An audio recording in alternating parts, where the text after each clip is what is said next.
before I start, I'd just like you to think of this question. How would you feel if you didn't have the means to save money? What do you think would happen to you if you couldn't save? Does anybody want to give an answer? Yeah. There's a high chance that you'll be poor in the future. Okay. Any other one?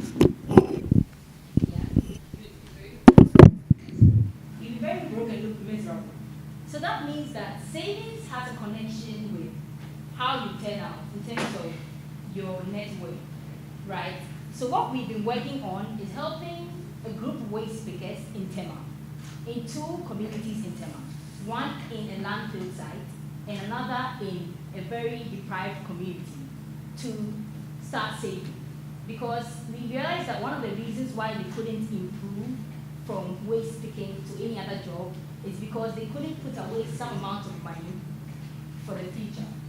And sometimes when they run into emergencies, they don't have enough money to even go through those emergencies. I don't know if it's set up. Yes. And so this MIT D-Life project actually started late in 2017, but we kicked off in 2018 last year. And the team came to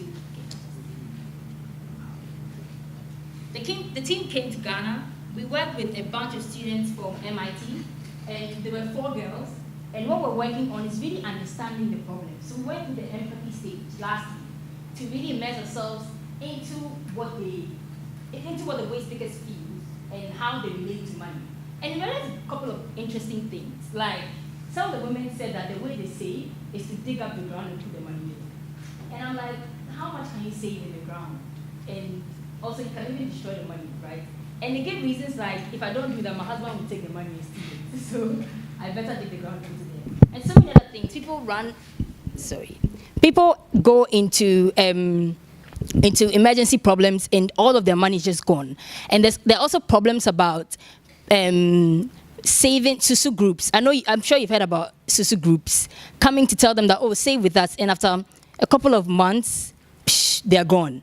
And so these were kind of the problems that came up. And we went to MIT to do a presentation on some of the problems that we found out. But we hadn't solved the problem, and we had just scaled it down to a point of view. So what I'll be doing today is talking about the kind of solutions we came up with, how we scaled it down, and the implementation plan of how we're going to roll the solutions out.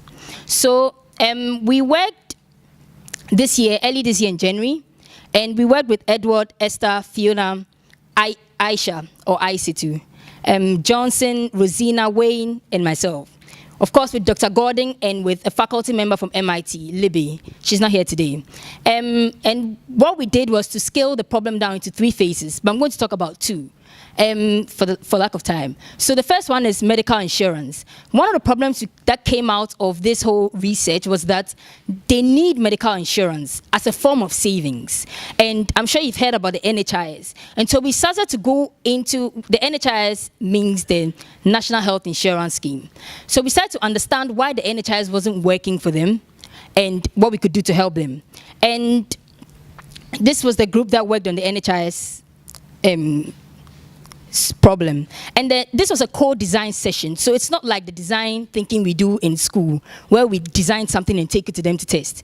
What we do as a co-design group is that whoever your user is, you would sit with them and design with them. So whatever their problem is, they'll tell you, and they'll tell you how they want it solved. So then it cuts down a lot of the testing and prototyping.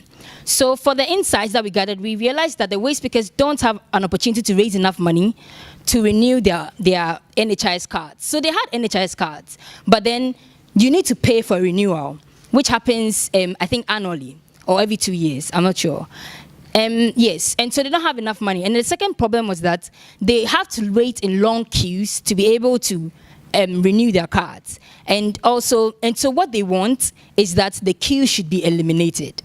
And so for the solution, we realized that there is actually innovation around NHIS right now, whereby you can pay from your phone. And so then we were merging that innovation with their way of paying for things. And what we came up with was that we could allow, they work in associations, so they are very collectivist in mindset.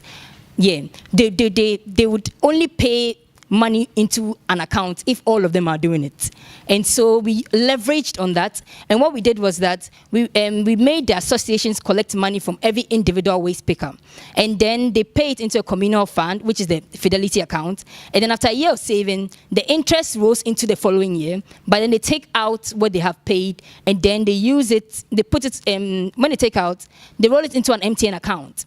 Because Fidelity and MTN have partnered, and what they do is that you can pay money via mobile money and put it into a Fidelity account and bring it from Fidelity account to MTN. So when they bring it back into the MTN mobile money account, they use that to pay for the NHIS renewal, and then problem solved. So this has been given to WAGO, an implementation NGO, to implement this thing for them.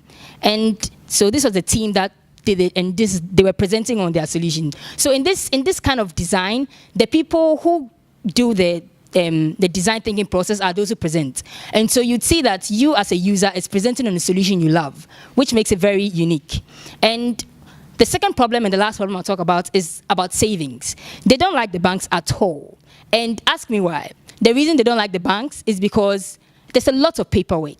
And then two, they think of the banks as something where you have to take a lot of money to be able to save there. So if I'm earning 10 cedis every day, how can I be going to a bank? That's the problem.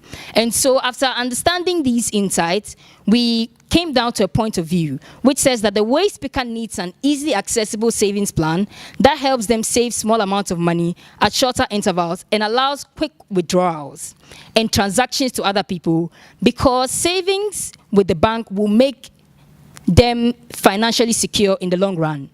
And there's a typo there, them financially secure in the long run.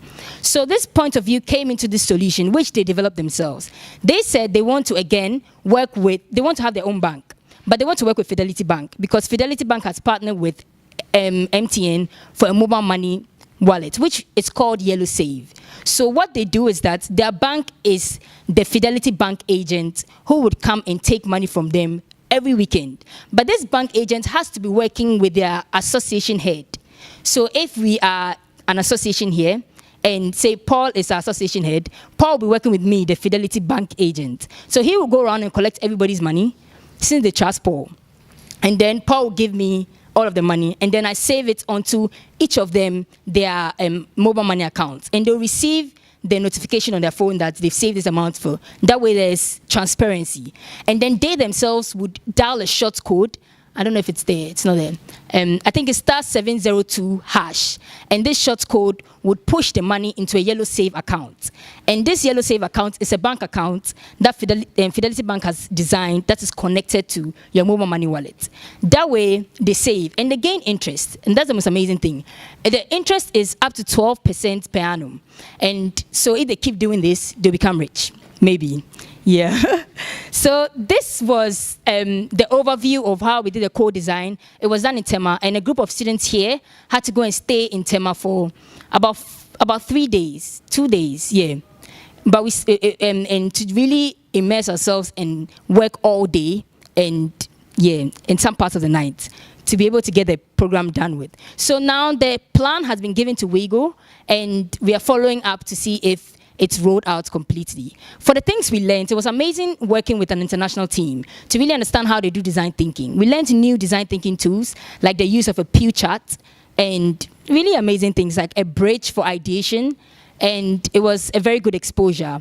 And so I would like to thank the D-Lab for holding on to this project for 2 years now and for bringing it to this close end. Thank you very much.